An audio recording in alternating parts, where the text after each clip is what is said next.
I want to find out the reason behind Matt and Adele's controversial decision to avoid conventional medicine. Ew, but I like sweet, so I'll put sweets in my Adele, one. it feels to me like you are doing everything that you believe is best for your children. Mm-hmm. You take into consideration their health, their well-being, how you think they're going to grow, which means you've made quite radical decisions in terms of not vaccinating your children. Yes, that's correct. They've never had a jab in their lives. Never, never. We believe that the children are born with everything they need, a working immune system. And yes, it's immature, but that's why you then breastfeed them, because you're passing on your antibodies. And we also expose them to dirt and nature, which improves immunity, having a pet dog in the house, because it's that exposure to the natural bacteria in the environment that helps develop that immune system.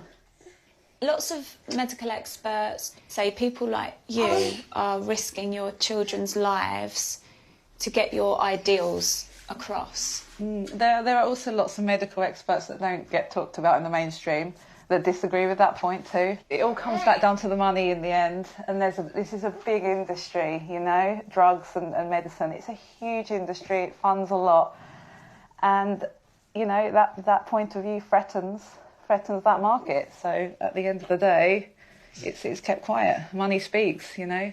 Are you ignorant? Are you deluded? No, I think I'm very well researched, and on social media I love to share with people that are genuinely open and interested, and I will always provide references from scientific people. There's plenty of people in the scientific community that come at this perspective from a different angle to the mainstream.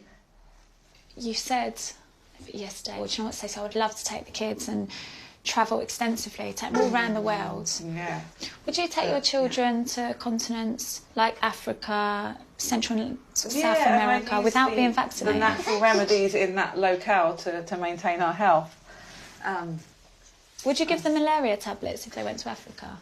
No, I wouldn't give malaria tablets, but I'd use natural repellents, and I would extensively research it before going, and find an alternative route to the tablets. God, that really frightens me, Adele. I know they're not my children, they're your babies, but I've been in hospitals and I've seen children die because they haven't had the medicine. Yeah, of course, yeah, I hear what you're saying. I'm just saying that drugs, they're not the only path to good health. I extensively research and find the best method I consider to have the least side effects to help manage our health. Hey, honey. I find it really hard to listen to somebody,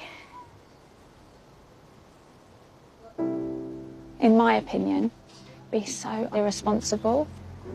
I think she has this very romantic vision of her and her family sort of floating through the world and, you know, bare feet on the ground and soaking up all the cultures. But it's so unrealistic. You know, you cannot take your kids to certain parts of the world with no protection. I appreciate her hearing me out, and I am listening to her answers, but there's very little that we tend to agree on. I mean, yeah, we're not on the same page, we're not in the same book, in the same library.